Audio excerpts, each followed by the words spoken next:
The distress call came at 4:17 a.m. on a stormy December morning that would haunt Sheriff Rebecca Morgan for the rest of her life. S call came at 4:17 a.m.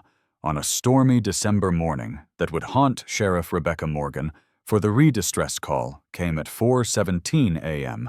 on a stormy December morning that would haunt Sheriff Rebecca Morgan for the rest of her life.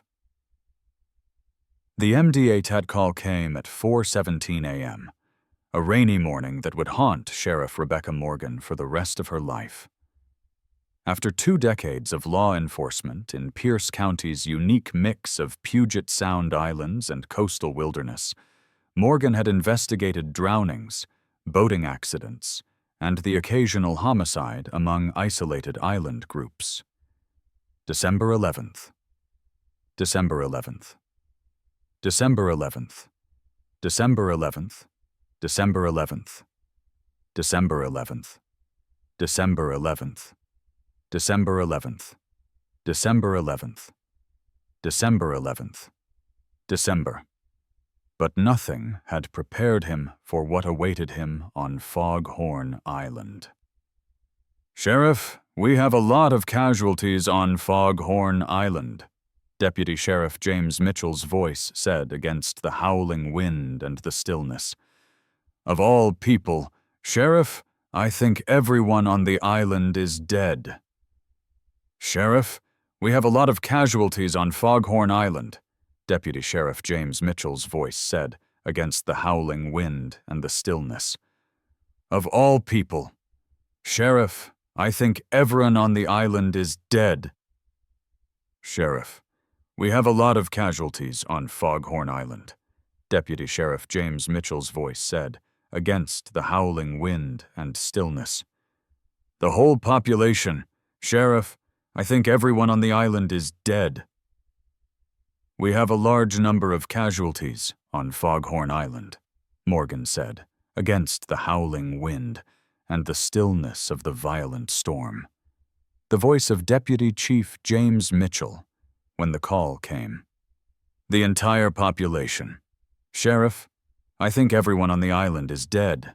You have a large number of casualties on Foghorn Island," Morgan said, against the howling wind and the stillness of the violent storm. The voice of Deputy Chief James Mitchell when the call came. "The entire population. Sheriff, I have a large number of casualties on Foghorn Island," Morgan said against the howling wind and the stillness of the violent storm. The voice of Deputy Chief James Mitchell when the call came. "The entire population. Sheriff, I think everyone on the island is dead." Morgan was monitoring severe thunderstorm warnings when the call came in. Foghorn Island sat 12 miles off the coast and was home to a small community that lived for 47 years, making their living from fishing and tourism. The island had no ferry service in the winter months and was only accessible in emergencies by private boat or Coast Guard transport. "Identify everyone, Mitchell." "You mean all 47? "Looks like it, Sheriff. Identify everyone, Mitchell." "You mean all 47? "Looks like it, Sheriff." "Identify everyone, Mitchell. You mean all 47? "Looks like it, Sheriff." The Coast Guard brought me in for a health check after the lighthouse keeper missed 3 scheduled radio calls. Every house I checked. There are bodies everywhere, but there are no signs of violence. There is no obvious cause of death. Morgan felt ice in his veins. Mass casualties on an isolated island with no obvious cause meant potential biological agent, toxic exposure, or some other catastrophe. "Don't touch anything." All hazardous materials protocols again felt ice in his veins. Mass casualties on an isolated island with the storm made immediate transport impossible. For 6 hours, Mitchell remained alone on an island filled with corpses, documenting what he found while Morgan assembled a response team on the mainland. By the time the weather cleared enough for Coast Guard helicopters to land, Mitchell's initial reports had evolved into something far more disturbing. "Sheriff, they're not just dead. They're arranged. every single body positioned in specific ways, all facing the same direction, like they were participating in some kind of ceremony when they died. The helicopter ride to Foghorn Island took 20 minutes through clearing skies that revealed the rugged beauty of Washington's coastal wilderness. Morgan brought Dr. Michael Chen, the county medical examiner, Detective Sarah Lynn, and a hazmat team equipped to handle biological or chemical threats. As they approached, Foghorn Island emerged from morning mist like something from a Gothic novel. Rocky shores, dense evergreen forest, weathered houses clustered around a small harbor, and the distinctive lighthouse that had guided ships for over a century. But no smoke rose from chimneys, no boats moved in the harbor, no signs of life disturbed the eerie stillness. Mitchell met them at the makeshift landing zone, his face showing the strain of hours alone with mass death. "Sheriff, I've documented 39 bodies so far. The other 8 are missing, but there are signs they were here recently." "Missing how?" "Their houses show preparation for the same event as the others.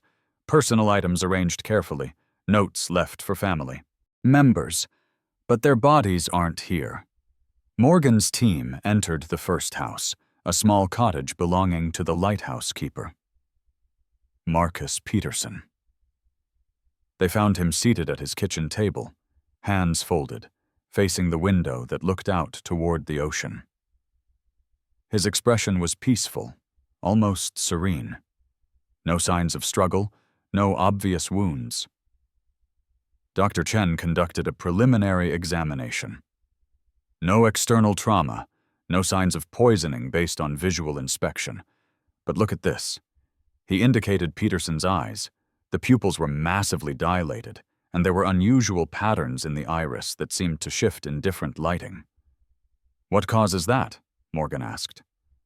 "I've never seen anything like it." It's as if something fundamental changed in his neural chemistry before death. They moved through the island systematically, each house revealing similar scenes. Families seated around dinner tables, individuals positioned in chairs facing windows, children in their beds with peaceful expressions. All showed the same dilated pupils and strange iris patterns. Detective Lynn found journals in multiple homes, all describing the same phenomenon in the weeks leading up to their deaths. Morgan read entries from a teacher named Sarah Williams. November 15th. The fog has been unusually thick this week. At night, I can hear something in it. Not voices exactly, but something that speaks without words. It's calling us, all of us on the island. November 22nd. We held a community meeting. Everyone has heard it. The calling grows stronger each night. Some want to leave the island, but most of us feel compelled to stay, to answer whatever is reaching out to us. December 1st. We've decided together. Tomorrow night, we'll respond to the calling. We don't know what will happen, but we all feel this is something we're meant to do. If you're reading this and we're gone, know that we chose this. Whatever comes next, we go willingly into it. The final entry was dated December 3rd, the night before the Coast Guard reported losing contact with the lighthouse keeper. "This was mass suicide," Lynn said quietly. "Some kind of collective delusion drove them to it." But Dr. Chen disagreed after examining more bodies. "There's no poison in their systems based on preliminary tests. No drugs, no toxins, no physical cause of death I can identify. They didn't kill themselves. They just stopped living." Morgan climbed to the lighthouse at the island's highest point, seeking perspective on the impossible situation. From this vantage, she could see the entire community, the surrounding ocean, and something that made her blood run cold. In the center of the island, hidden from ground-level view by forest, was a clearing where 8 figures stood in perfect formation. Not dead bodies, but living people, motionless despite the cold wind and their lack of protective clothing. "Mitchell, Lynn, we've got survivors. Northeast clearing about 300 yards from the lighthouse." They approached cautiously, weapons drawn but pointed down. The 8 people stood in a perfect circle, facing inward, their eyes open but unblinking. Morgan recognized them from the missing persons list: the island's doctor, a fishing boat captain, 2 teenage siblings, and 4 others. "Dr. Patterson?" Morgan called to the island's physician. "Can you hear me?" The 8 figures turned their heads in perfect synchronization, a movement so precisely coordinated it couldn't be natural.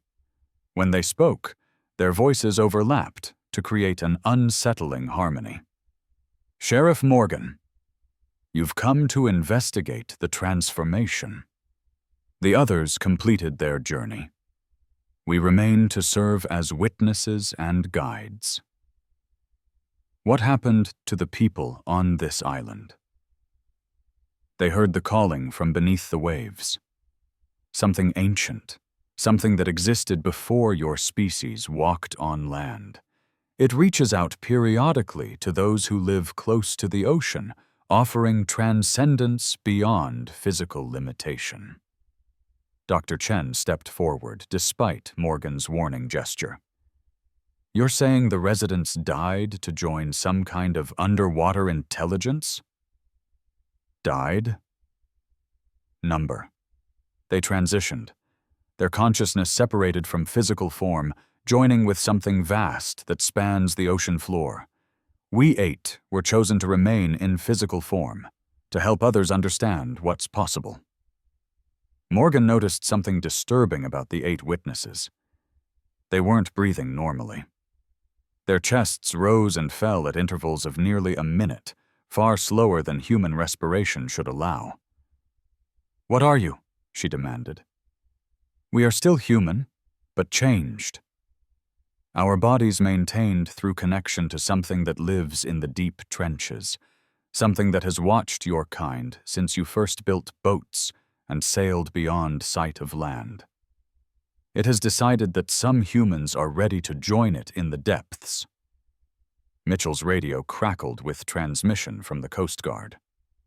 "Sheriff Morgan, we're picking up unusual sonar readings around the island. Large masses moving in coordinated patterns at depths that shouldn't support life at that scale." The 8 witnesses smiled in perfect unison. "They're coming closer. The transformation of this island is just the beginning. Other coastal communities will hear the calling soon. Those who are ready will answer." "You're describing mass death," Lynn protested. "People abandoning their physical forms." "We're describing evolution. Your species is destroying the ocean through pollution, overfishing, climate change. The intelligence beneath offers an alternative. Join with it. Experience existence beyond the limitations of air-breathing land life. Help preserve the ocean from further destruction." Dr. Chen was taking readings with portable medical equipment. "Sheriff, their cellular structure is changing. They're developing what look like primitive gill structures beneath their skin, and their blood oxygen levels are far higher than should be possible." Before Morgan could respond, the 8 witnesses walked toward the rocky shore with synchronized steps. They entered the frigid water without hesitation, walking deeper until the waves closed over their heads. Through the clear water, Morgan could see them continuing to walk along the ocean floor, descending into depths that should have crushed or frozen them. "We need divers," Mitchell said urgently. "They'll drown."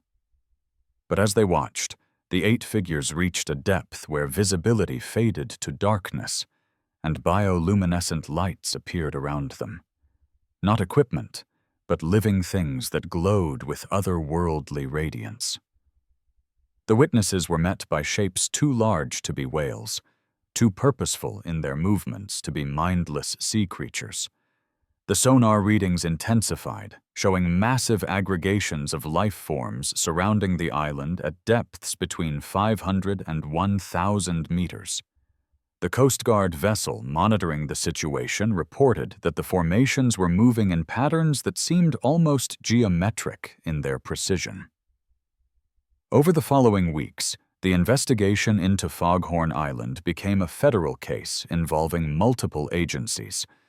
The 39 bodies were examined extensively, but no cause of death could be determined. Their brains showed unusual patterns suggesting massive simultaneous neural activity in the moments before death. But what triggered it remained unknown. The 8 witnesses were never recovered. Subsequent diving expeditions found no trace of them, though divers reported seeing lights and movements in the deep water that their equipment couldn't adequately capture. More disturbing were the reports that came in from other coastal communities across Washington and Oregon. People reported hearing calls in the fog, dreams of underwater civilizations, inexplicable urges to walk into the ocean. Most resisted, but a few disappeared, their clothes found abandoned on beaches, their bodies never recovered. Morgan established a task force to monitor coastal populations, looking for signs of the phenomenon spreading. But she knew they were facing something beyond law enforcement capabilities. An intelligence from the ocean depths was reaching out to humanity, and some people were answering that call. 3 months after Foghorn Island, Sheriff Morgan faced a new crisis that seemed unrelated until disturbing patterns emerged. It began with scattered reports of memory loss among residents in several Pierce County communities. "Sheriff, we've got 23 people across 4 different towns reporting identical symptoms," Detective Lynn presented at a morning briefing. "Complete memory loss of the past 6 months, but everything before that is perfectly intact." Medical condition? Neurological disorder? That's what we thought initially. But Dr. Chen examined several patients, and there's no medical explanation. No brain trauma, no signs of disease, no drug involvement. Their brains are perfectly healthy, but 6 months of memory has been completely erased. Morgan reviewed the case files, noting something odd. All of these people live in towns that were hosting environmental monitoring projects.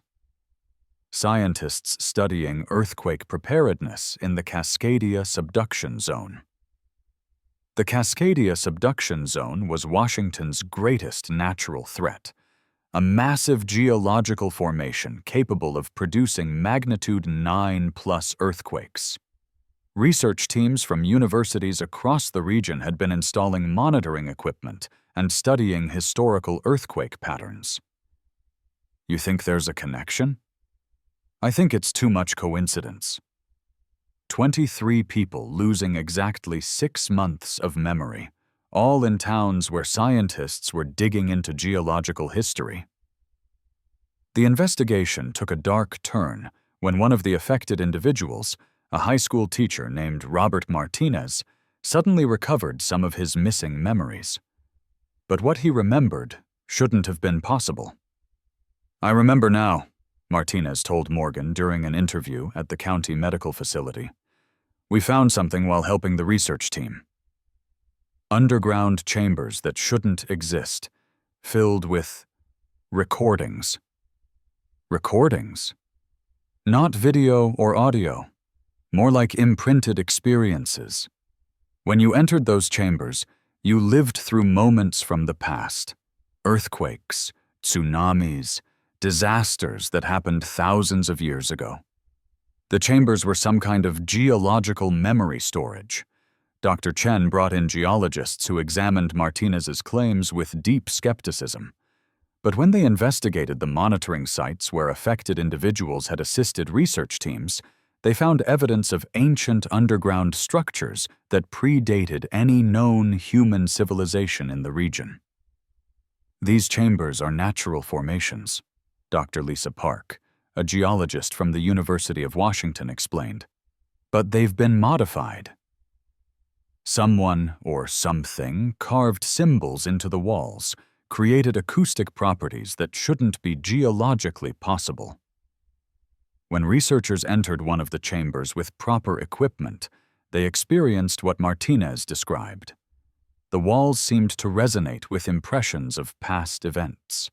Massive earthquakes that had leveled ancient forests, tsunamis that had scoured the coastline, volcanic eruptions that had changed the landscape. But there was something else in those memories. Presences that had witnessed these disasters, consciousness that had somehow embedded itself in the geological record. And those presences didn't want their history discovered by modern humans. The memory loss isn't random, Dr. Park realized. The affected individuals all entered these chambers and experienced the embedded memories. Something erased those experiences from their minds, like a defense mechanism. Detective Lin interviewed all 23 affected individuals after they began recovering fragments of memory. Their accounts, while jumbled and often contradictory, painted a disturbing picture. The underground chambers were part of a vast network stretching along the Cascadia subduction zone. They had been created by something that had lived in the region long before humans, something that had survived multiple massive earthquakes by adapting its consciousness to exist in geological structures rather than biological forms. They're called the deep dwellers in some Native American oral histories, an anthropologist consultant explained. Beings that existed before and survived after every major tectonic disaster. They imprinted themselves into the earth itself, becoming part of the geological record. The deep dwellers had erased the witnesses' memories because modern human knowledge of earthquake prediction threatened to expose their existence. If scientists could properly interpret the geological record of the chambers, they would discover consciousness embedded in stone, existing across time scales that made human lifespans seem like seconds. But the memory erasure was imperfect. As the affected individuals continued recovering fragments, they began exhibiting disturbing abilities. They could sense minor earthquakes before instruments detected them, could predict with uncanny accuracy where geological stress was building. They absorbed some of the deep dwellers' consciousness, Dr. Chen observed after extensive neurological testing. Their brains developed new structures that allow them to perceive geological activity at a level that shouldn't be possible for humans. Morgan faced an impossible situation. Should they expose the existence of the underground chambers and risk further encounters with entities that could erase human memory? Or should they seal the sites and keep the discovery classified? The decision was made for her when a magnitude 6.2 earthquake struck the region, its epicenter directly beneath one of the discovered chamber networks. In the aftermath, all 23 affected individuals reported experiencing a shared vision. The deep dwellers were warning them. The Cascadia subduction zone was approaching a critical stress point.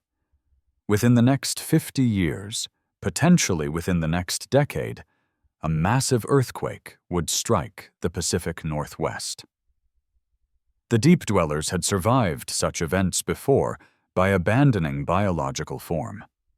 They were offering the same escape to certain humans, the ability to imprint consciousness into geological structures and survive the coming catastrophe. They're recruiting, Lin realized, selecting humans who might be willing to abandon physical form to survive a disaster that will kill millions. Robert Martinez became the voice for those who'd been affected. Sheriff, we can feel it now. The strain building in the earth, the inevitable approach of something catastrophic. The deep dwellers aren't our enemies. They're trying to save some of us by offering the same evolutionary path they took millions of years ago. By erasing your memories and changing your brains. By giving us a choice. Stay human and face certain death when the megathrust earthquake comes, or transform into something that can survive by existing in the earth itself. Morgan established protocols to monitor the 23 transformed individuals, ensuring they weren't spreading their abilities or recruiting others. But she couldn't stop them from gathering at the chamber sites, from descending underground to commune with the consciousness embedded in ancient stone. 6 of them eventually chose to complete the transformation. They entered the deepest chambers during a new moon and never emerged. Search teams found their clothes and personal effects arranged carefully on the chamber floors, but their bodies were gone. "They're not dead," Martinez explained. "They're here, in the stone, experiencing geological time. When the next major earthquake comes, they'll ride it out as part of the Earth itself, then potentially reform physical bodies when it's safe." The remaining 17 transformed individuals lived normal lives on the surface, but Morgan knew they were fundamentally changed. They could feel every tremor, sense every shift in tectonic plates, perceive the slow, grinding approach of the catastrophic earthquake that the Cascadia subduction zone would eventually produce. And somewhere in the deep underground chambers, consciousness that had survived for millions of years continued its patient existence, waiting for the next great disaster and the next opportunity to offer escape to humans willing to abandon everything they knew in exchange for geological immortality. Sheriff Morgan thought she'd seen the worst of Washington's impossible phenomena until June 17th, when Mount Rainier began exhibiting behaviors that defied everything science understood about volcanic activity. It started with reports from climbers who'd attempted to summit the iconic peak. 12 experienced mountaineers had gone up in ideal weather conditions. Only 3 came back down, and they were found wandering in shock at the base camp, unable to form coherent sentences. "Sheriff, the survivors aren't making sense," Deputy Mitchell reported from the mountain ranger station. "They keep talking about the invitation and the sky people. They've drawn strange symbols in the dirt, and they're trying to go back up the mountain despite their condition." Morgan coordinated with National Park Service as rescue teams searched for the 9 missing climbers. What they found at 14,000 feet defied explanation. The 9 climbers had reached the summit crater, but instead of descending, they'd arranged their gear in a precise geometric pattern around the crater's edge. Their ice axes, ropes, and equipment formed what looked like an antenna array pointing toward the sky. "Where are the bodies?" Morgan asked when she saw the photographs. "That's the thing, Sheriff," replied Park Ranger David Wilson. "There are no bodies. Just their equipment, carefully arranged. No signs of a fall, no indication they descended. It's like they just vanished at the summit." The 3 survivors slowly regained coherent speech, and their accounts were disturbing and consistent. They described reaching the summit and experiencing a phenomenon they called the opening. "The mountain breathed," explained Claire Santos, a veteran climber who'd summited Rainier 15 times before. "The crater opened, but not like a volcanic eruption. It was like a doorway. And through it, we could see something else. Not the sky, but another place entirely." The other 2 survivors, Marcus Liu and Jennifer Price, corroborated the story with identical details. Something had manifested at the summit, a portal or doorway that led somewhere beyond normal space. The 9 missing climbers had walked through it willingly, drawn by what they described as an irresistible calling. "They were being invited," Claire continued, tears streaming down her weathered face. "Something was offering them ascension, not physically climbing to a summit, but rising beyond the constraints of earthly existence. The 3 of us resisted. We were too afraid. But the others, they seemed to welcome it." Federal agencies descended on Mount Rainier, classifying the entire summit area as restricted. But the phenomenon wasn't finished. Over the following week, strange lights appeared above the mountain at night. Hikers and residents across Pierce County reported dreams of flying, of rising above the earth, of being called to higher elevations. Dr. Chen examined the three survivors extensively. Their brain chemistry has changed dramatically. They're producing neurotransmitters at levels I've never seen, particularly those associated with altered states of consciousness and spiritual experiences. Detective Lin investigated the backgrounds of the 9 missing climbers, finding a disturbing pattern. All of them had expressed feelings of dissatisfaction with earthly life, had written in journals or told friends about seeking something transcendent, about wanting to exist beyond physical limitations. They were selected, Lin realized. Whatever manifested on that mountain didn't just randomly take climbers. It chose specific individuals who were psychologically ready for some kind of transformation. Morgan approved a carefully controlled expedition to the summit with Lin, Dr. Chen, and specialized equipment to document any anomalous phenomena. They reached the crater at dawn on June 24th, exactly 1 week after the disappearances. The crater appeared normal at first. Volcanic rock, patches of snow, the thin air of 14,410 feet elevation. But as the sun rose, the phenomenon returned. The air above the crater began to ripple, and through the distortion, Morgan could see something impossible. It wasn't another physical location, but something that existed in a different state entirely. A realm where consciousness could exist without physical form, where beings could fly through space without vessels, where the limitations of matter didn't apply. "It's beautiful," Dr. Chen whispered, staring at the opening with scientific instruments that were failing to record anything useful. Through the portal, they could see the 9 missing climbers. But they weren't human anymore. They had transformed into something else, beings of light and energy that soared through impossible dimensions. They appeared joyful, liberated, experiencing existence in ways that physical bodies could never allow. "They're happy," Lin observed. "Whatever happened to them, they chose it, and they're at peace with that choice." One of the transformed beings approached the portal from the other side.